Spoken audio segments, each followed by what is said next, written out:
Yes बच्चों, तो Newlands law of Octave, ठीक है, इनकी बच्चों थ्योरी क्या है, ठीक है, क्योंकि उसमें बहुत सारे एलिमेंट डिस्कवर्ड हो चुके थे, है ना, न्यूलैंड्स के टाइम में। 1864 की हम लोग बात कर रहे हैं, ठीक है। तो 1864 के अंदर ये न्यूलैंड बच्चों सबसे पहले फर्स्ट साइंटिस्ट, इन्होंने कुछ एक्स्ट्रा किया था।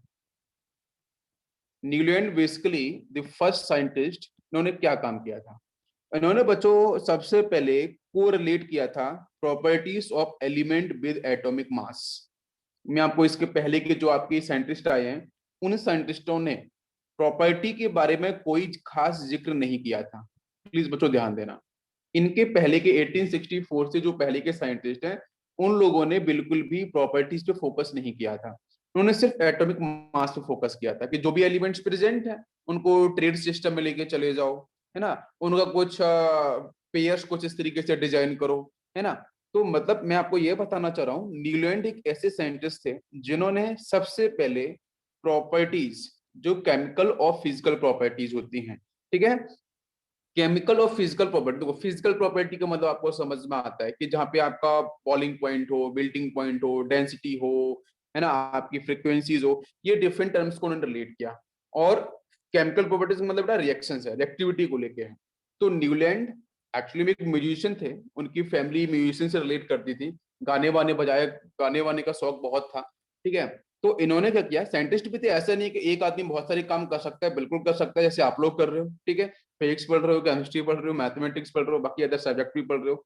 तो यहाँ देखो, तो इन्होंने ये सेंटेंस सबसे पहले न्यूलैंड ने क्या किया था कि जो भी एलिमेंट्स प्रेजेंट हैं हमारे नेचर के अंदर, वह उसमें जो भी एलिमेंट डिस्कवर हो चुके थे, उन एलिमेंट्स की जो प्रॉपर्टीज हैं, उन प्रॉपर्टीज को सबसे पहले एटॉमिक मास के साथ न्यूलैंड ने ही कोरिलेट किया था। क्या आपको सभी को मेरी बात समझ में आ रही है?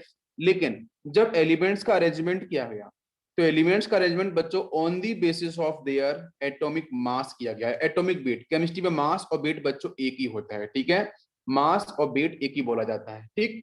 फिजिक्स में अलग होता है, ग्रेविटी के कॉन्सेप्ट वहां पे आ जाता है।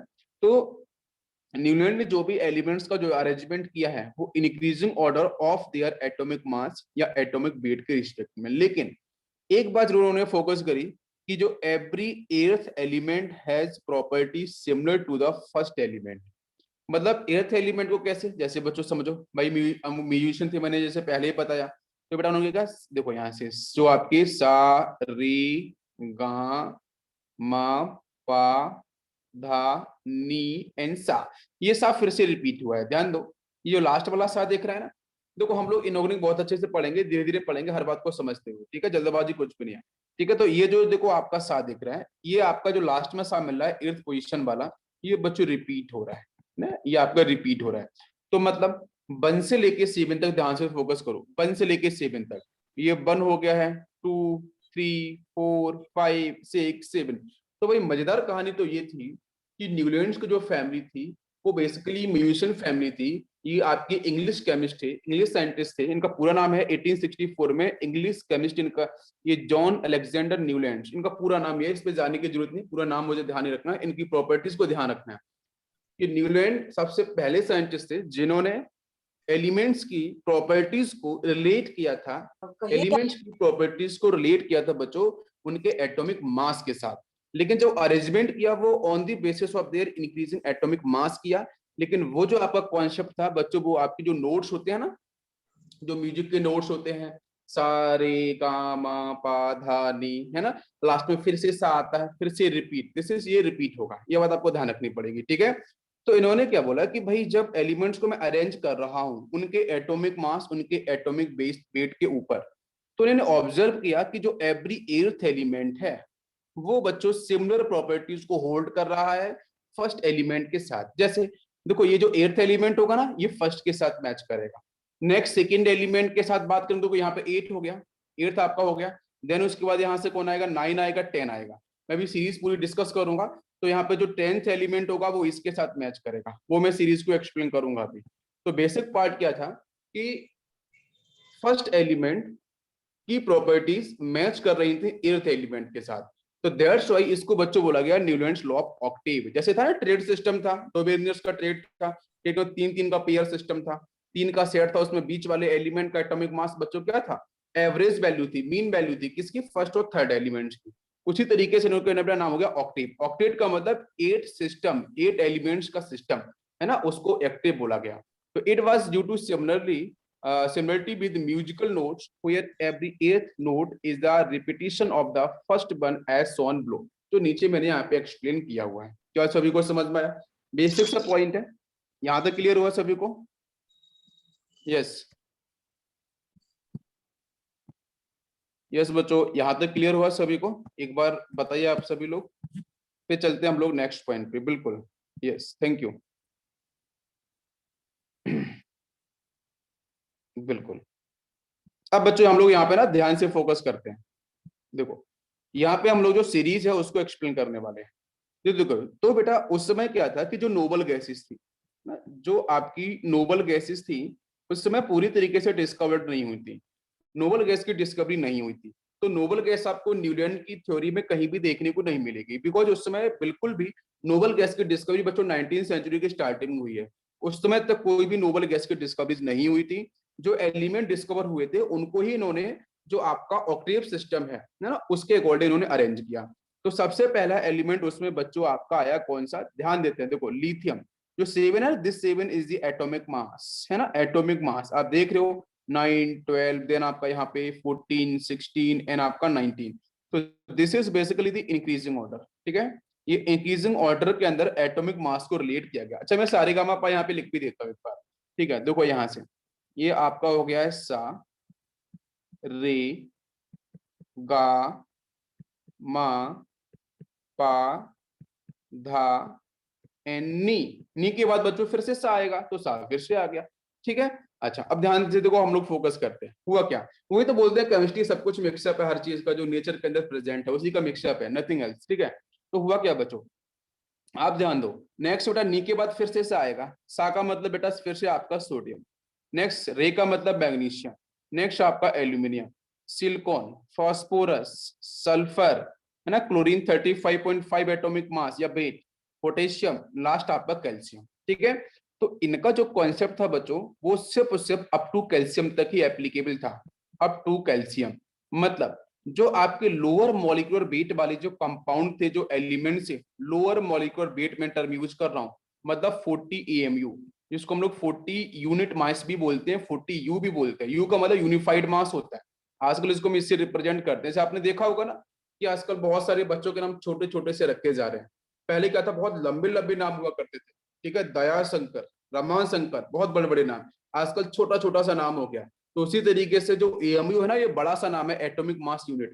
This is basically the unit है ना। यूनिट बेटा किसका है, एटॉमिक मास को रिप्रेजेंट करने के लिए। तो आजकल इसको यू बोला जा रहा है, यूनिफाइड मास है ना। ये चेंज कौन करता है, चेंज करती है बेटा आईओपेक, जो हमारी इंटरनेशनल ऑर्गेनाइजेशन है केमिस्ट्री को लेकर। अब ध्यान दो, तो एक बात मैं यहाँ पे ये बताना चाहता हूँ कि बेटा जो लिथियम है उसकी प्रॉपर्टी सोडियम के साथ मैच करेगी, सोडियम की प्रॉपर्टी बेटा पोटेशियम के साथ मैच करेगी। ठीक है, नेक्स्ट बेरिलियम की प्रॉपर्टी मैग्नीशियम के साथ मैच करेगी, और इसी तरीके से कैल्शियम के साथ मैच करेगी। बोरॉन एल्यूमिनियम ये मैच करेगा। मतलब आपको मैं बताना एवरी एर्थ एलिमेंट कैसे, तो एवरी एर्थ एलिमेंट को समझने की कोशिश करते हैं। ध्यान दो, ये 1 हो गया, ये 2 हो गया, 3 4 5 6 7 8, मतलब 1 के साथ 8। तो लिथियम की प्रॉपर्टी बच्चों सोडियम से मैच करेगी। अब मैं इसको फिर से चेंज करके आपको बताता हूँ, ध्यान दो। अब मैं यहाँ पे लिखता हूँ कि बेटा 1 में करता हूँ सपोज बेरिलियम से, 1 2 3 4 5 6 एंड 7 8। तो देखो बेरिलियम की प्रॉपर्टी मैग्नीशियम से मैच करेगी। उसके बाद देखो मॉडिफाई करता हूँ मैं, जब सपोज आपका मूड कर रहा है कि सर मैं नाइट्रोजन को 1 देना चाहता हूँ, एन 1 हो गया, 2 3 4 5 6 7 8, चेक करो। तो बेटा एवरी एर्थ एलिमेंट जो मिल रहा है वो उसके ग्रुप के नीचे वाला एलिमेंट मिल रहा है। सपोज मैं ऑक्सीजन को लेना चाहता हूं, तो ऑक्सीजन को आप चेक कर लो, 1 2 3 4 5 6 7 8, आप देख सकते हो। तो ऑक्सीजन की प्रॉपर्टी बेटा सल्फर से मैच करेगी। लेकिन एक बात मैं आपको बिल्कुल बताना चाहता हूँ, एक बार क्वेश्चन पूछा गया है कि एल्यूमिनियम की property according to octave rule किस एलिमेंट से मैच करती है। नेक्स्ट कौन सा एलिमेंट है, प्रीवियस एलिमेंट नहीं है ना, नेक्स्ट एलिमेंट कौन सा है। इसका आंसर था बेटा none of these, none of these. बहुत से बच्चे पहला ऑप्शन बोरोन भी टिक करके आए थे, तो नन ऑफ दीज उसका आपका आंसर था। ये भी बात आपको ध्यान रखनी पड़ेगी कि नेक्स्ट एलिमेंट यहाँ पे आपके न्यूलैंड ने डिफाइन ही नहीं किया था। न्यूलैंड ने बेटा सिर्फ और सिर्फ अप टू कैल्शियम तक ही डिफाइन किया था, जो भी थ्योरी थी उनकी अप टू कैल्शियम तक ही थी। बात सभी को समझ में आ गई? Now it is clear? बताइए बच्चों, सभी को समझ में आया? क्लियर? ओके। अब आते हैं इनकी मेरिट्स पे, है ना। तो इनकी मेरिट्स क्या है? ठीक है, तो मेरिट्स बच्चों है, law of octave classifications are, पहला है atomic mass was made the basis of classification. ठीक है, तो यहाँ पे सबसे बड़ा सबसे अच्छा जो एडवांटेज था वो था आपकी केमिकल और फिजिकल प्रॉपर्टीज के साथ एटॉमिक मास या एटॉमिक बेस का सपोर्ट, है ना, उसका रेफरेंस। ठीक है, तो इन दोनों प्रॉपर्टीज को रिलेट, मैंने बोला है ना सीधा कि ऑक्सीजन की प्रॉपर्टी सल्फर से मैच कर रही है, नाइट्रोजन की मेरा प्रॉपर्टी फास्फोरस से मैच कर रही है, बोरोन की प्रॉपर्टी एल्यूमिनियम से मैच कर रही है, लिथियम की प्रॉपर्टी सोडियम से मैच कर रही है, लिथियम की प्रॉपर्टी बेटा पोटेशियम से भी मैच कर रही है, सोडियम की प्रॉपर्टी पोटेशियम से मैच कर रही है। ये प्रॉपर्टीज का टर्म उन्होंने यूज किया। क्या आपको मेरी बात समझ में आ रही है? और जो ये अरेंजमेंट था वो अरेंजमेंट बच्चों increasing order of their atomic मास था, एटॉमिक मास के बेस पर अरेंजमेंट था, बट प्रॉपर्टीज मैच करके भी उन्होंने दिखाई। क्या समझ में आया सभी को? बहुत अच्छे से, ये देखो लिखा भी है इट्स प्रॉपर्टीज, ध्यान दो, है ना। प्रॉपर्टीज के पहले कहीं प्रॉपर्टीज नहीं लिखा है। क्लियर है बेटा? सभी को समझ में आ रहा है? यस, हर जगह प्रॉपर्टीज वर्ड उन्होंने यूज किया था। ये तो एक बहुत बड़ी बात थी, लिखा ना सिमिलर केमिकली, केमिकल प्रॉपर्टीज इनकी सेम है। बिल्कुल सही, क्लियर हो गया? ये इनका बहुत अच्छा एडवांटेज था। अब बच्चों बात करेंगे डिमेरिट्स क्या थी। तो डिमेरिट्स बच्चों ये थी कि ये जो थ्योरी है वो सिर्फ और सिर्फ बच्चों लाइटर एलिमेंट, लाइटर मतलब जिनका एटॉमिक मास बेटा अप टू 40 तक है, बहुत ही हल्के एलिमेंट्स। ठीक है, तो जो आपके लाइटर्स एलिमेंट थे जिनका एटॉमिक मास बच्चों स्मॉल था, ज्यादा नहीं है, उन एलिमेंट्स के लिए पूरी तरीके से एप्लीकेबल थी। लेकिन जैसे ही बच्चों आपके हैवी मेटल्स आते हैं, लाइक आपके डी ब्लॉक के एलिमेंट्स आते हैं, लाइक एफ ब्लॉक के एलिमेंट्स आते हैं, कुछ पी ब्लॉक के, पी ब्लॉक में नीचे की तरफ मेटलिक प्रॉपर्टी ज्यादा होती है। ठीक है, तो पी ब्लॉक के कुछ हैवी एलिमेंट्स आते हैं, उन एलिमेंट्स को इन्होंने बिल्कुल भी अरेंज नहीं कर पाया था। तो मैं ऐसे बोल सकता हूं कि इनका जो ऑक्टेव रूल है, जो लॉ ऑफ ऑक्टेव है, वो पूरी तरीके से एप्लीकेबल नहीं था हैवी एलिमेंट्स को लेके। सिर्फ सिर्फ लाइटर एलिमेंट्स को उन्होंने डिफाइन किया था up to calcium 40 atomic mass तक। क्या सभी को समझ में आया? पहली क्लियर बेटा डिमेरिट्स क्यों फेल हुआ था। सेकेंड पॉइंट, जब ये थ्योरी एक्सप्लेन हो चुकी तो उसके बाद बच्चों नोबल गैस की डिस्कवरीज हुई, स्टार्ट हो गए थे। हीलियम तो डिस्कवर हो चुका था, लेकिन जब हम बात कर रहे हैं कि आपकी नोबल गैस की डिस्कवरीज के बाद हुई थी, तो डिस्कवरीज होने के बाद साइंटिस्टों ने सोचा कि बच्चों ये प्रॉपर्टीज तो बहुत अच्छी है, ये टेबल भी बहुत ठीक ठाक ढंग से बनाई गई है, इसमें प्रॉपर्टीज हैं, केमिकल है, फिजिकल एटॉमिक मास का अरेंजमेंट है, तो क्यों ना इसमें जो डिस्कवर्ड एलिमेंट हुए हैं उन एलिमेंट्स में आपकी नोबल गैसेस भी हैं, तो क्यों ना नोबल गैसेस को भी इसमें अरेंज किया जाए और चेक किया जाए क्या नोबल गैस भी यहाँ पे सेटिस्फाइड करते हैं लॉ ऑफ ऑक्टेव को। तो गलत हो गया। कैसे गलत हो गया? आप देखो, अगर आप यहाँ पे नोबल गैस को लेके आओगे तो नोबल गैस कैसे रिप्रेजेंट, बेटा नोबल गैस की पोजीशन क्या होगी भाई, इसके बाद ही होगी ना। ऊपर यहाँ पे होगा हीलियम, देन आपका यहाँ से होगा नियोन, नेक्स्ट आपका होगा आर्गन, नेक्स्ट आपका क्रिप्टॉन। तो मतलब अगर नंबरिंग करो तो 1 2 3 4 5 6 7, देन आपका यहाँ पे चेक करो 1 2 3 4 5 6 7 और नेक्स्ट आपका 8। अब आप मुझे बताओ क्या लिथियम की प्रॉपर्टीज बच्चों हीलियम से मैच करेगी? बताइए मुझे।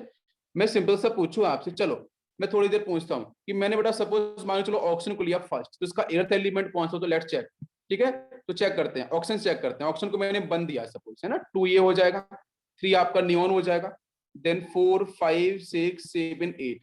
अब बेटा ध्यान से बताना, क्या ऑक्सीजन की प्रॉपर्टीज फास्फोरस से मैच करेगी? कभी भी मैच नहीं करेगी। तो भाई साहब इनका जो थ्योरी थी, इनका न्यूटन का जो ऑक्टेव था वो पूरी तरीके से फेल हो चुका है। पहला फेलियर क्या था बच्चों, पहली डिमेरिट्स क्या थी कि कैल्शियम के बाद हैवी एलिमेंट्स के एटॉमिक मास को डिफाइन नहीं कर पाए थे, उनकी पोजीशंस नहीं बता पाए थे। दूसरा, ऐसा नहीं है बच्चों, उसमें लगभग आपके 50 प्लस एलिमेंट डिस्कवर हो चुके थे, लेकिन इनकी सीरीज में 50 प्लस एलिमेंट्स है ही नहीं। आप देख रहे हो 50 प्लस एलिमेंट्स नहीं है, एक तो ये प्रॉब्लम हुई। दूसरा कि जो आपकी नोबल गैस को जब ऐड करके दिखाया गया इस टेबल के अंदर, तो एवरी एर्थ एलिमेंट की जो प्रॉपर्टी जब वो गायब होती चली गई, तो इसलिए इनको नहीं नहीं नोबेल प्राइज मिला। भाई आप ये देखो, जब जिसमें जिसमें कुछ भी चीजें अवेलेबल नहीं थी, मैंने बोला ना कि ये हमारे पहले साइंटिस्ट थे, फर्स्ट साइंटिस्ट थे, फर्स्ट केमिस्ट थे जिन्होंने एटॉमिक मास को फिजिकल केमिकल प्रॉपर्टी से रिलेट किया। इसके पहले किसी ने किया ही नहीं। तो भाई सब उस समय, मतलब आप सोचो जब 18th सेंचुरी की हम बात कर रहे हैं, जहाँ पे टेक्नोलॉजी बिल्कुल भी नहीं थी, जहाँ पे चीजें बिल्कुल भी प्रेजेंट नहीं थी, इवन मतलब कोई इन्फॉर्मेशन अवेलेबल नहीं थी, विदाउट इन्फॉर्मेशन, विदाउट चीजों की इन्होंने इतनी सारी चीजों को ध्यान में रखते हुए एक सिंपल सा म्यूजिशियन यार, ये थोड़ी बहुत साइंस को जानता था, उसने सारी की सारी चीजों को एक ठीक ढंग से उन्होंने रिलेट किया है। हाँ, लिथियम से पहले के एलिमेंट कंसिडर नहीं किए गए हैं, बिल्कुल ये बात आपको ध्यान रखना है। हाइड्रोजन की पोजीशन भी उसमें प्रॉपर डिफाइन नहीं करी गई, उन्होंने लिथियम से स्टार्ट किया था, ये एक मजेदार पॉइंट है। तो भाई ये पहले साइंटिस्ट हैं जिन्होंने एक केमिकल प्रॉपर्टीज को, फिजिकल प्रॉपर्टीज को एटॉमिक मास से रिलेट किया, दैट्स व्हाई उनको नोबेल प्राइज तो बनता है। और आपको मैं एक छोटी सी बात यहाँ पे हिंट कर दूं, यस, अब देखेंगे हम लोग नेक्स्ट पॉइंट यहाँ पे, ठीक है। आपके यहाँ पे मेरिट्स के बारे में मैंने डिमेरिट्स भी आपको बता दिया, पहले एक बार देख लेते हैं, है ना। मेरिट्स में पीरियोडिसिटी ऑफ प्रॉपर्टीज, ठीक है, the repetition of properties after a certain interval was recognised for the first time. देखो बच्चों प्लीज, मैंने पहले बोला था फर्स्ट टाइम, पहली बार किसी ने ऐसा किया था। जब पहली बार कोई ऐसा करता है तो दुनिया आश्चर्यचकित हो जाती है, तो यह सोचती है कि भाई साहब इसने कैसे किया, इसने कैसे किया, तो फिर उसके पीछे आपको पता है कि उसको उसका जो रिवॉर्ड है वो तो मिलेगा ही। और आप लोग अगर पहली बार अगर आप 100% लेके आओगे तो रिवॉर्ड तो मिलेगा, तो आपको पता है, ठीक है। तो यही, तो बच्चों बात करते हैं the demerits of Newton law of octave ours, हम लोगों ने अभी देख चुके हैं। It was not applicable to elements of atomic mass higher than 40 U, U का मतलब यूनिफाइड मास, ठीक है। यूनिफाइड मास बेटा क्या है, it is a unit of atomic mass, atomic mass को रिप्रेजेंट करने का unit. Hence all the 60 element, मैंने होता 50 प्लस एलिमेंट उस समय डिस्कवर्ड हो चुके थे, ठीक है, मतलब 60 एलिमेंट समथिंग थे। 60 element known at that time could not be classified according to this criterion, तो जो क्राइटेरिया दिया था उसके बेस पे वो फॉलो नहीं हो रहे थे, डिमेरिट्स है इनके, आपकी प्रॉब्लम्स है। Next point, with the discoveries of noble gas, noble gas की जो डिस्कवरीज बच्चों हुई थी, प्लीज लिसन केयरफुली, मैं बता चुका हूं अभी। विद द डिस्कवरीज ऑफ, जैसे भी नोबल गैस की सारी डिस्कवरीज हो गई उसके बाद, it was found that it was the 9th element, बिल्कुल सही, मैंने भी बताया आपको, which had the properties similar to the first one and not the 8th element. तो this resulted in the rejection of very idea for the octave, जो octave का idea था वो यहाँ पे हो जाता है फेल। क्या सभी क्लियर हुआ? हाँ तो समझ में आ गया बेटा, मैं हिस्ट्री की बात कर रहा हूँ, एक मजेदार चीज आपको समझ में आ रही है कि साइंस जो है ना वो कैसे ग्रो करी है, धीरे धीरे कैसे डेवलप हुई है ना। मतलब साइंटिस्ट किस किस तरीके से चीजों को एक्सप्लेन कर रहे थे। अब सोचो म्यूजिक सिस्टम सारेगामा पादा निसा के ऊपर उन्होंने कितनी बड़ी, इनको नोबेल प्राइज मिल गया, बहुत सारी बात उन्होंने रख दी, ठीक है। यस, आप लोग रख सकते हो, आपके पास टेक्नोलॉजी अवेलेबल है। The basics idea of Newland for the using the atomic mass, ठीक है, as the fundamental properties for the classification of elements was pursued further by two scientists, Lothar Meyer and Mendeleev। तो आप समझ लो भाई साहब, Mendeleev तो great scientist थे, आपको पता है, लेकिन मेंडलीव को नोबेल प्राइज नहीं मिला। ये बात आप बहुत थोड़ी एक मतलब ऐसी बात है कि सब आश्चर्यचकित होते हैं इस बात को सुन के कि मेंडलीव को नोबेल प्राइज क्यों नहीं दिया गया था। बिकॉज उनकी जो टेबल है बहुत अच्छी टेबल है, उनमें जो फिजिकल प्रॉपर्टीज बहुत ही बहुत जानदार फिजिकल प्रॉपर्टीज है, जैसे ऑक्साइड्स के बारे में। मेंडलीव जो टेबल अपन अभी पढ़ेंगे ना उसमें बेटा क्या आएंगे, ऑक्साइड्स आएंगे, ठीक है, एलिमेंट के ऑक्साइड्स आएंगे, एलिमेंट्स के हाइड्राइड आएंगे। तो उनके डिफरेंट सोचो, उन एलिमेंट्स की रिएक्शन ऑक्सीजन के साथ कराई, उन एलिमेंट्स की रिएक्शन हाइड्रोजन के साथ कराई, तो बहुत सारे हाइड्राइड बने, बहुत सारे ऑक्साइड्स बने। उन्होंने ऑक्साइड और हाइड्राइड्स के बेस पे उन्होंने एलिमेंट को क्लासिफाई किया था। बहुत मजेदार कहानी है मेंडलीव की, लेकिन मेंडलीव को नोबेल प्राइज नहीं दिया गया। लेकिन जब बच्चों आयोपेक ऑर्गेनाइजेशन बनती है, हाँ मैं बताऊंगा अभी, रितेश से बताऊंगा जस्ट भी। तो जो मेंडलीव थे उनको नोबेल प्राइज नहीं मिला, तो बाद में जब आईओपेक हमारी ऑर्गेनाइजेशन बनी पूरी इंटरनेशनल के, पूरी जो जितनी भी कंट्रीज हैं वर्ल्ड के अंदर अपने यहाँ, तो उन सारे ग्रुप को मिला के तो जो आईओपेक बना, तो आईओपेक का भाई इनकी डिस्कवरीज तो बहुत अच्छी थी, वहाँ पे जो साइंटिस्ट अभी अपने वहाँ पे हैं, तो उन लोगों ने बोला कि नहीं यार इनको कुछ मिलना चाहिए। तो क्या किया गया, एक एलिमेंट है बच्चों 101, हम लोग डिस्कस करेंगे बाद में, उसका नाम आपका मेडिमियम एलिमेंट। तो इन मेंडलीव के नाम पे मेंडलीवियन एलिमेंट को डिफाइन किया गया। ये बात बहुत ही इंटरेस्टिंग है, क्यों, जब तक दुनिया रहेगी, जब तक ये बच्चे रहेंगे, ये बच्चे जब तक केमिस्ट्री को पढ़ेंगे, उस केमिस्ट्री पीरियड टेबल को पढ़ेंगे, तो मेंडलीव का नाम बार बार लिया जाएगा। तो इससे बड़ा रिस्पेक्ट कुछ और नहीं हो सकता, आप समझ रहे हो, तो ये भी बहुत बड़ा रिस्पेक्ट है। तो मतलब क्या हुआ कि जो न्यूलैंड की थ्योरीज थी, उन न्यूलैंड की फंडामेंटल प्रॉपर्टीज को बेटा किस किसने स्टडी किया, दो साइंटिस्टों ने। कौन कौन से, लोथर मेयर ने एंड मेंडलीव ने। दिमित्री मेंडलीव का नाम होता है, दिमित्री मेंडलीव, ठीक है, डॉक्टर मेंडलीव नहीं दिमित्री मेंडलीव, ठीक है, उन्होंने बेटा इनकी जो न्यूलैंड की थ्योरी थी उनको स्टडी किया, उनको डिफाइन किया और ज्यादा better. So their main achievement was that they both included almost all the known elements in their work.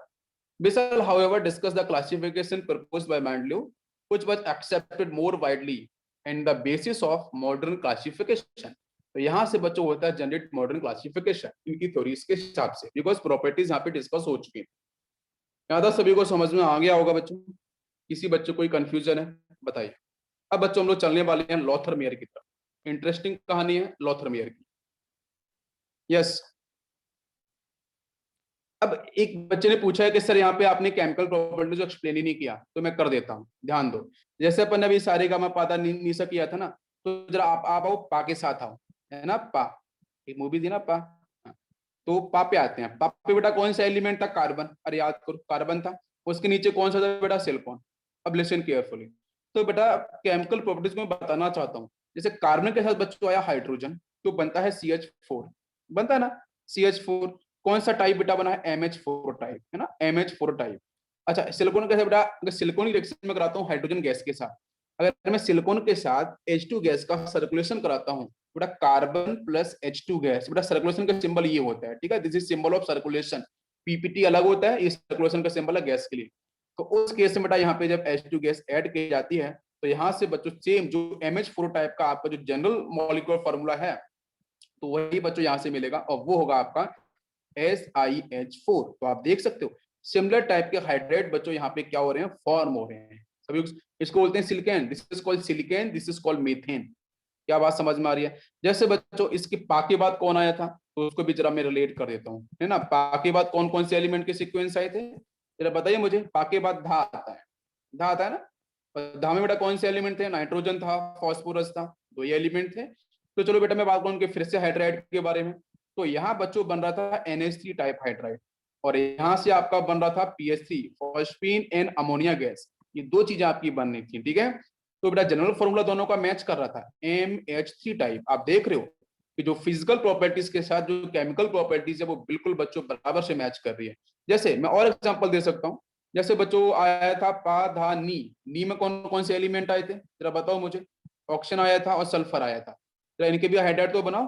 तो बेटा ऑक्सीजन का क्या बनता है? वाटर मॉलिक्यूल H2O बनता है। सल्फर से क्या बनता है? गैस बनती है, H2S बनता है। तो आप चेक कर सकते हो कि यहाँ भी आपका देखो दो हाइड्रोजन है, एक ऑक्सीजन है, यहाँ पे दो हाइड्रोजन है, एक सल्फर है। तो इनके हाइड्राइड भी बच्चों मैच कर रहे हैं। क्या मेरी बात सभी तक समझ में आ रही है?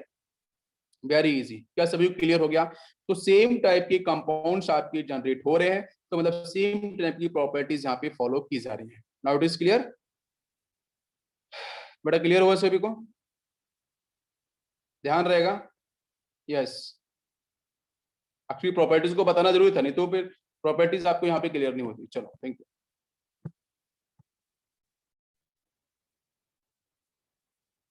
इसके बाद बच्चों एक साइंटिस्ट और आते हैं, ठीक है, हमारे सिलेबस में नहीं है बट उसके ऊपर क्वेश्चंस पूछे गए हैं, ठीक है, प्रीवियस ईयर के अंदर।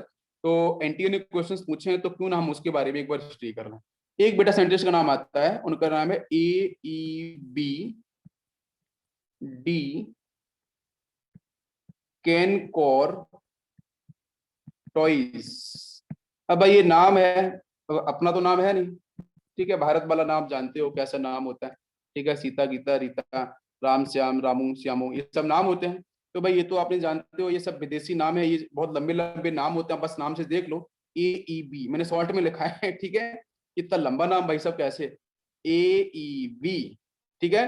देन आपके डी, और लास्ट में हुए हैं बेटा यहाँ पे कान कोर्टोइस। भाई साहब मुझे भी बोलना नहीं आ रहा है, बट आप नाम को देख लो। इन्होंने बेटा क्या किया था कि जो एलिमेंट्स है, जो एलिमेंट बेटा न्यूलैंड के पैरेलल में, ये आपकी इनकी प्रॉपर्टी थी न्यूलैंड के पैरेलल में, ठीक है।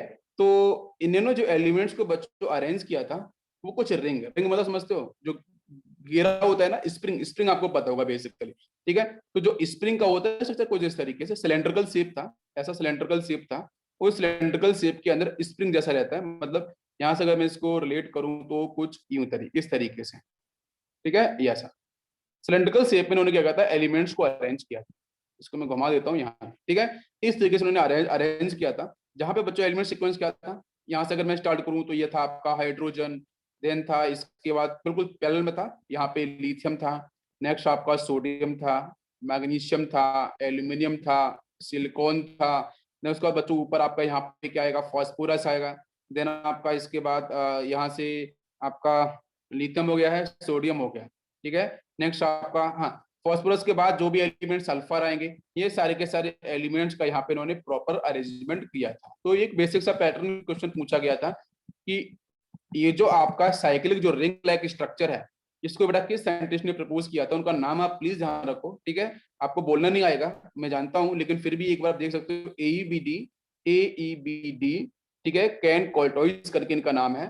तो उन्होंने बच्चों एलिमेंट्स को अरेंज किया था 1862 में, ठीक है, लगभग उसी के पैरेलल कहानी है, न्यूलैंड के पैरेलल में 1862 के अंदर एलिमेंट्स को अरेंज किया था उनके एटॉमिक मास, उनके इंक्रीजिंग एटॉमिक मास के बेस पे, ठीक है। लेकिन सिलेंड्रिकल जो सिस्टम था, सिलेंड्रिकल सिस्टम में उन्होंने भाई उनको उनको पता होगा क्यों किया था, उनको मजा आया होगा, हो सकता है उनकी उनके दिमाग कुछ नई चीज चली हो कि भाई सिलेंड्रिकल के बेस पे करेंगे, कुछ नया शेप देखने को मिलेगा, ठीक है, जैसे हम लोग बहुत बार नई चीजें करते रहते हैं, तो उसी तरीके से तो उन्होंने बेटा सिलेंड्रिकल शेप में एलिमेंट्स को अरेंज करने की कोशिश करी थी, लेकिन increasing order of their atomic mass with their properties. तो यहाँ भी प्रॉपर्टीज ही मैच, ऐसा कोई डिफरेंस नहीं है, सारे का पादा नहीं सा, उसी को लगभग थोड़ा सा तोड़ मोड़ दो और रिंग में उठा के सेट कर दो, कट कॉपी पेस्ट करने वाली बात थी, ठीक है। तो इनका नाम बहुत ग्रेट साइंटिस्ट कैटेगरी में नहीं आता है, ये आपको ध्यान रखना है। सभी को समझ में आ गया, क्लियर।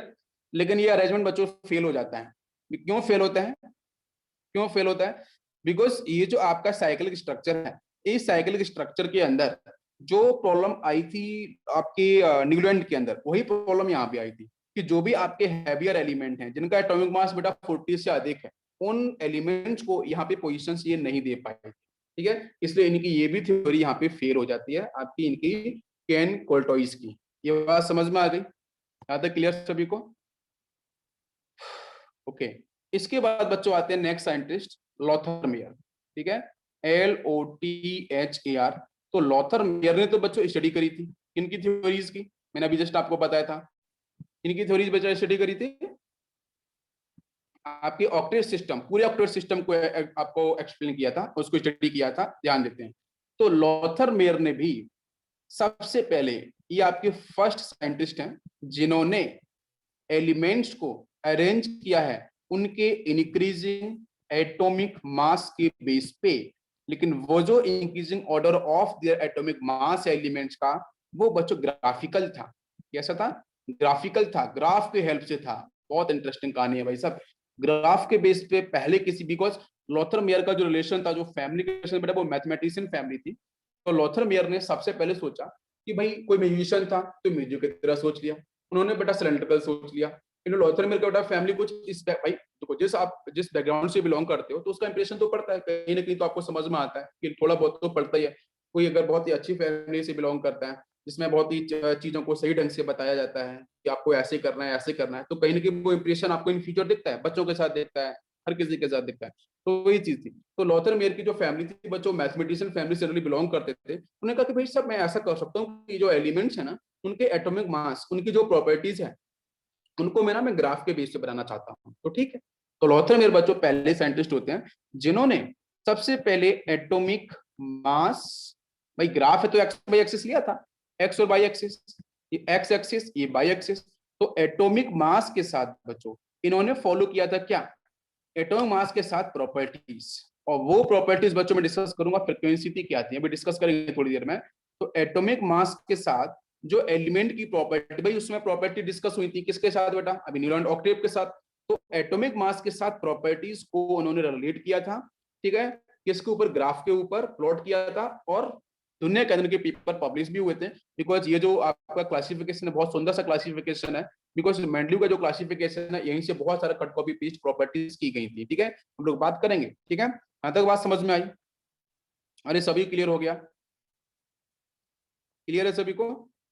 वैसे तो बच्चों 1968 के अंदर एक कहानी चल रही है, 1968 के अंदर ये जो ग्राफ पे जो प्लॉट, जो ग्राफ पे चीजें प्लॉट करी गई थी, अरे 1968, 1947 में हमारा भारत आजाद हुआ था, आपको पता है, तो 68 की बात है, ठीक है। तो 1968 के अंदर इस टेबल को, ग्राफिकल रिप्रेजेंटेशन को बच्चों बोला गया, this is the modern day modern day periodic table, उस समय बोला गया था मॉडर्न डे पीरियोडिक टेबल, सबसे पहले किसी ने ग्राफिक्स को रिप्रेजेंट किया। सभी को बात समझ में आ रही है यहाँ तक? यस, क्योंकि हम लोग ग्राफ की तरफ चलने वाले हैं, तो यहाँ पे सारी बातें जाननी बहुत जरूरी है। यस, अब देखते हैं बच्चों यहाँ पे इनका ग्राफ। तो ग्राफ बच्चों यहाँ पे है atomic volume and atomic weight. जो एटॉमिक वॉल्यूम वाला है ना, ये बेटा आपकी प्रॉपर्टीज को रिलेट करेगा, ठीक है, प्रॉपर्टीज को रिलेट करने वाला है। तो देखते हैं ध्यान से ग्राफ कैसे बनेगा, इस पे क्वेश्चंस आते हैं, प्रीवियस में क्वेश्चंस पूछे गए हैं, ध्यान देते हैं बच्चों। ये ग्राफ कुछ इस तरीके से था, 1 2 3 4 एंड ये 5, कुछ इस तरीके से था। 5 आपको इस तरीके से आपको याद रखने का तरीका है, 5 आप बना दो, 1 2 3 4 5, ठीक है। ये केले बना दो छोटे छोटे से आप, ठीक है। उसमें एलिमेंट्स का अरेंजमेंट बच्चों कैसा था वो फोकस करते हैं। देखो जो टॉप मोस्ट पोजीशन है बेटा, वहां पे थे एल्कली मेटल्स, मतलब मैं लिख देता हूँ पीक, PEAK। जो पीक पोजीशन है उस पे बच्चों प्रेजेंट थे आपके एल्कली मेटल्स। तो एल्कली मेटल्स आपको पता है एस ब्लॉक के अंदर, ठीक है, फर्स्ट ए वाले सीक्वेंस जो होते हैं, जहां पे आपका लिथियम आता है, जहां पे सोडियम आता है बच्चों, जहां पोटेशियम आता है, ठीक है ना। इन एलिमेंट्स की प्रेजेंट बच्चों कहां पे थी? टॉप मोस्ट पोजीशन थी, पीक पोजीशन पे थी, बिल्कुल सही। एक्स एक्सिस है, ये बाई एक्सिस है। एक्स बच्चों ने क्या लिया था? एटॉमिक वेट, ठीक है, एटॉमिक वेट था आपके एक्स एक्सिस पे। बाई पे था बच्चों आपका एटॉमिक वॉल्यूम, ठीक है, एटॉमिक वॉल्यूम, ठीक है। ध्यान देते हैं भाई, उसमें एटम एटम के बारे में डिस्कवरी हो चुकी थी बच्चों। Atom is a spherical shape जिसके ऊपर वॉल्यूम निकालना बहुत आसान था। मैथमेटिक्स भी आपका डेवलप हो रहा था पूरी दुनिया के अंदर, तो वॉल्यूम भी आपको समझ में आ रहा था। तो उन्होंने वॉल्यूम जो था ना, एटॉमिक वॉल्यूम, उसको उन्होंने प्रॉपर्टीज से रिलेट किया, ठीक है, बाई एक्सिस पे ले लिया, एक्स पे एटॉमिक वेट को लिया। तो देखो टॉप मोस्ट पोजीशन बच्चों कौन कौन सी है याद की, तो यहाँ पे लिथियम आया, यहाँ पे आपका सोडियम आया, यहाँ पोटेशियम आया, यहाँ पे रुबिडियम आया, यहाँ पे सीजियम आया, जो कि बच्चों टॉप मोस्ट पोजीशन। उसके बाद हालांकि ऐसा कुछ किया नहीं था कि उन्होंने ग्राफ बनाया था फिर एलिमेंट को प्लॉट किया था, नहीं बेटा ऐसा नहीं था। उन्होंने सिंपल सा क्या किया था कि ऐसा ग्राफ बनाया, उस ग्राफ में एटॉमिक वॉल्यूम को उन्होंने यहाँ पे लिया बाई एक्सिस पे, यहाँ पे एटॉमिक वेट को लिया, और एलिमेंट्स की ना एटॉमिक वेट और एटॉमिक वॉल्यूम, उनके उनके जो भाई ये एक्स एक्स एक्सिस का नंबर होगा, ये बाई की वैल्यू एक्स कोमा बाई, तो उन वैल्यूज को वो रख रहे थे, चेक कर रहे थे, प्रॉपर्टीज चेक कर रहे थे। हर किसी एटॉमिक वेट के रिस्पेक्ट में कुछ वॉल्यूम निकला था, एटॉमिक वेट में कुछ वॉल्यूम डिफाइन हो रहा था। तो कुछ नंबर्स आ रहे थे कुछ इस तरीके से, ऐसे कुछ नंबर्स आपके आ रहे थे, वो डिनोट करते जा रहे थे लगातार कि भाई यहाँ पे कुछ नंबर आ रहा है, यहाँ पे कुछ नंबर आ रहा है। तो ये नंबर्स जो आ रहे थे, जो पॉइंट आ रहे थे, जो एक्सिस जो यहाँ पे कोऑर्डिनेट डिफाइन किए जा रहे थे, उन कोऑर्डिनेट को उन्होंने फिक्स किया कि भाई यहाँ पे कौन सा आया, वो एल्कली मेटल्स का लिथियम की वैल्यूज फिक्स हुई, यहाँ पे सोडियम का आया, यहाँ पोटेशियम का आया, यहाँ पे रुबिडियम का आया, इस तरीके से। तो पहले उन्होंने पॉइंट को फिक्स किया, कोऑर्डिनेट को फिक्स किया, और उसके बाद उन्होंने एलिमेंट को वहां पे डिफाइन किया। ये बात थोड़ी समझनी जरूरी है। जैसे जनरली क्या होता है कि कोई भी टीचर आपको सीधा बनाता है कि भाई इनका ग्राफ कुछ इस तरीके से था, ग्राफ नहीं, पहले उन्होंने पॉइंट को डिफाइन किया था, कोऑर्डिनेट को डिफाइन किया था, देन उसके बाद उन्होंने एलिमेंट की प्रॉपर्टीज वहां पे डिफाइन किया, एलिमेंट के जो आपके सिंबल हैं, जो आपके टर्म्स हैं, उनको वहां पे डिफाइन किया। तो lithium, sodium, potassium, rubidium, caesium, ये ऊपर आएंगे, जैसा आपके क्वेश्चन आ सकता है, आपको ध्यान रखना पड़ेगा। उसके बाद बच्चों पीक पोजीशन के बाद आता है डिसेंडिंग। डिसेंडिंग का मतलब बेटा है डाउन। जब ग्राफ ऊपर गया, ऊपर जाने के बाद नीचे आएगा, तो बच्चों वहां पे मिलते हैं एल्कलाइन अर्थ मेटल। इनका मतलब बच्चों है सेकेंडरी, है ना, सेकेंडरी समझ में आता है, एस ब्लॉक का, है ना, एस ब्लॉक का सेकेंडरी, जहाँ पे आपका बीटा मांगे कार स्कूटर बाप राजी करके होता है, ठीक है, आप अपन पढ़ेंगे, आपको पता भी होगा। तो देखो ग्राफ बेटा लिथियम, देखो टॉप मोस्ट तो नीचे यहाँ पे आएंगे। तो इन पोजिशन बच्चों क्या डिफाइन किया गया, देखो यहाँ पे था आपका बेरिलियम, उसके बाद बात करते हैं हम लोग, तो डिसेंडिंग और डिक्रीजिंग, ये वाला पॉइंट, यहाँ पे क्या आएगा बेटा, मैग्नीशियम आएगा। देन इसके बाद डिसेंडिंग में पोटेशियम के नीचे यहाँ पे आपको क्या मिलेगा, बेटा मांगे कार, मतलब कैल्शियम आएगा। उसके बाद बच्चों क्या होगा, यहाँ पे स्ट्रोंशियम आएगा, SR, ठीक है। सबसे लास्ट में आपका यहाँ पे आएगा बेरियम, ठीक है। तो पीक पोजीशन पे कौन है, एल्कली मेटल्स। उसके डिसेंडिंग, जब ग्राफ नीचे की तरफ शिफ्ट होगा, तो वहां पे बच्चों क्या दिखाई गई, आपके एल्कन अर्थ मेटल। ये बात समझ में आ रही है। उसके बाद बच्चों डिसेंडिंग वाला था असेंडिंग। तो जो असेंडिंग ऑर्डर था, वहां पे बेटा डिफाइन किए हेलोजेंस, क्या डिफाइन किए गए हैं, हेलोजेंस आपके डिफाइन किए गए हैं, हेलोजेंस की प्रॉपर्टी आई है।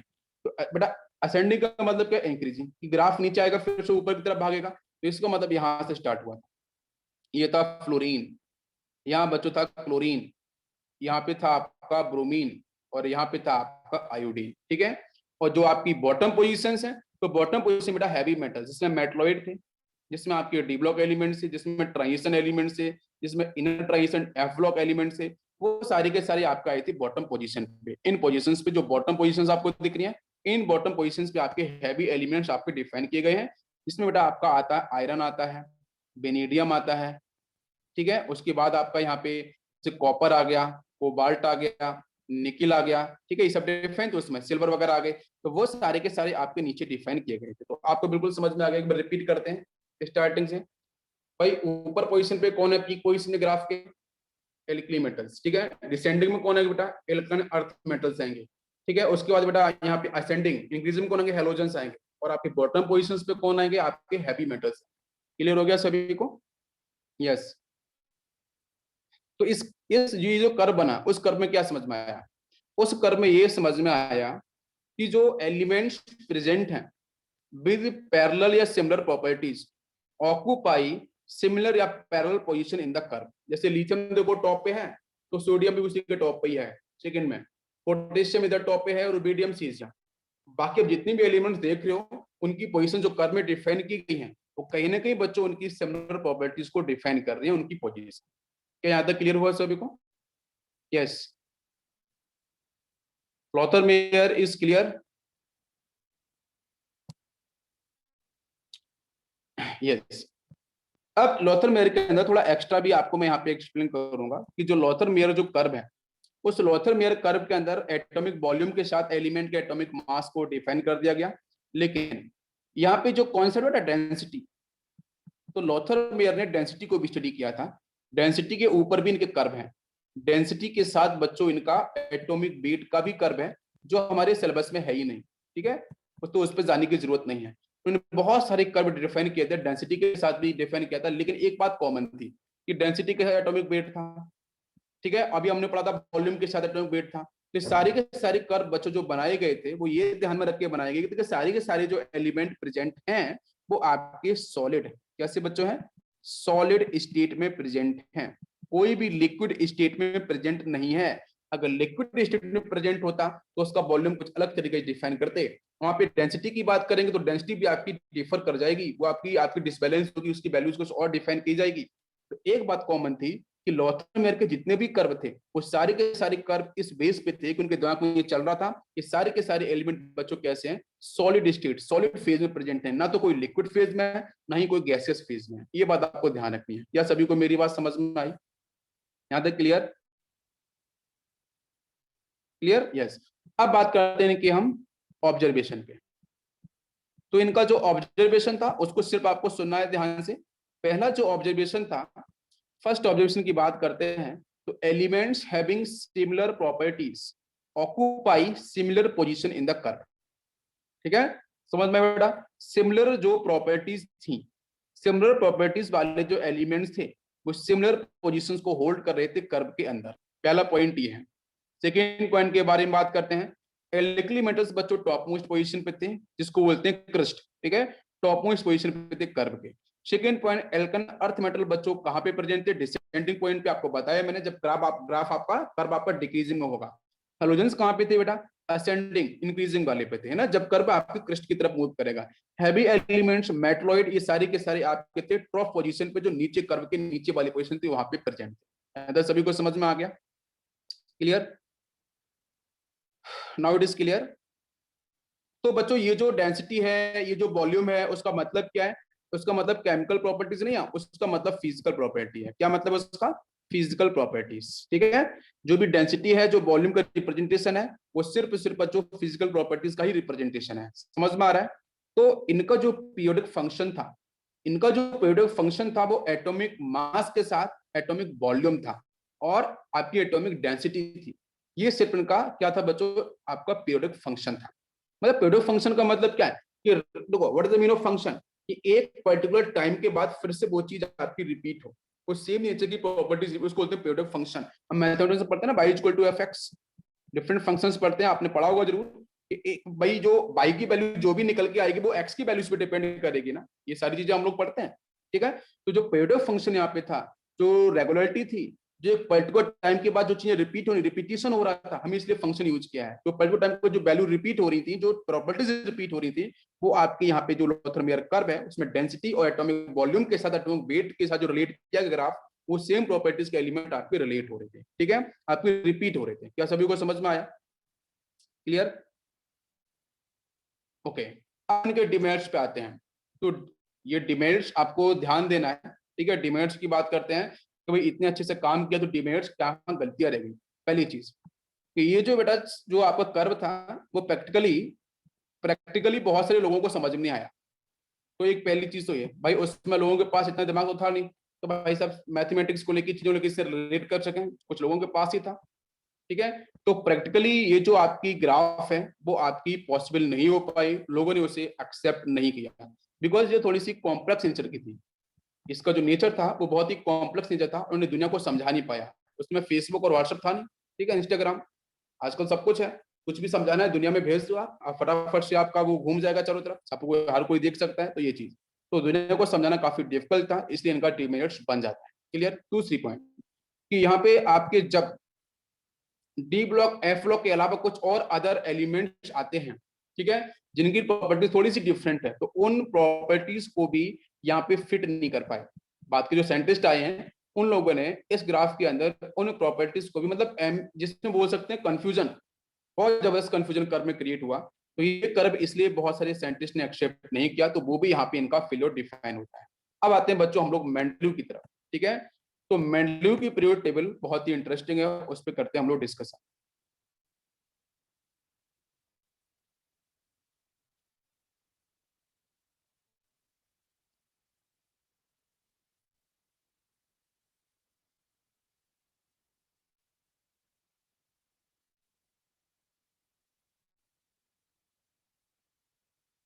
यस बच्चों, आवाज आ रही है सभी को? एक सेकंड आप बोले जरा, सभी लोग आवाज आ रही है? क्योंकि मुझे एक बार यहाँ पे क्लियर नहीं हो रहा है। ठीक है, ओके चलो। तो बच्चों हम लोग बात करेंगे मेंडलीव में ना, फटाफट से थ्योरी को हम थोड़ा सा एक बार देखते हैं क्या है मेंडलीव थ्योरी। अभी टाइम है अपने पास, ठीक है। यस, तो Mendeleev periodic law and periodic table. तो दिमित्री मेंडलीव, नाम बेटा अपने डी के साथ मित्री है, दिमित्री मेंडलीव, ठीक है, इससे हम स्पेल्ड करते हैं मेंडलीव या फिर मेंडलीव करके। ये आपके रेशन केमिस्ट हैं। Studies the properties of all the 63 element known at that time. ये भी क्वेश्चन पूछा गया कि मेंडलीव के टाइम में कितने एलिमेंट डिस्कवर हो चुके थे, तो बेटा 63 एलिमेंट, ठीक है, इसको ध्यान रखना है। At that time and their compounds on arranging the elements in the increasing order of atomic mass। अभी भी एटॉमिक मास ही बच्चों पीरियडिक फंक्शन चल रहा है, ठीक है। He observe that the element with similar properties occupy periodically, मैंने बोला पीरियड, और मैंने पीरियडिक फंक्शन पढ़ा होगा, पीरियडिक फंक्शन पढ़े होंगे आपने। तो एक टाइम के बाद चीजें जो रिपीट होती हैं, ठीक है, वही। In 1869 he state that observation in the form of following statement which is known as Mendeleev periodic law. तो इनका स्टेटमेंट क्या था? स्टेटमेंट जो ये है, the chemical and physical properties of elements are the periodic function of their atomic mass. मतलब जो आपका न्यूलैंड का ऑक्टेट सिस्टम था ना, ऑक्टेट सिस्टम में भी यही सेम स्टेटमेंट था, आपने देखा भी, लॉथर मेरे पढ़ा तो वहां भी यही स्टेटमेंट था। उसके पहले जो साइंटिस्ट आए हैं इनका लंबा सा नाम था एबीई करके, उन्होंने बेटा यही स्टेटमेंट फॉलो किया था, और मेंडलीव ने भी यही स्टेटमेंट फॉलो किया है। क्या आपको मेरी बात समझ में आ रही है? सबने सेम स्टेटमेंट फॉलो किया है, atomic mass is the periodic function. तो periodic function is one itself after a certain interval. So Mendeleev arranged the elements in the form of a table which is known as Mendeleev periodic table. तो Mendeleev period table को हम लोग यहाँ पे करते हैं, इसके ऊपर स्टडी। तो देखो बेटा मेंडलीव का जो फेस है वो आपको यहाँ पे दिखाया जा रहा है, आप प्रॉपर देखो एक बार। ये थे आपके मेंडलीव।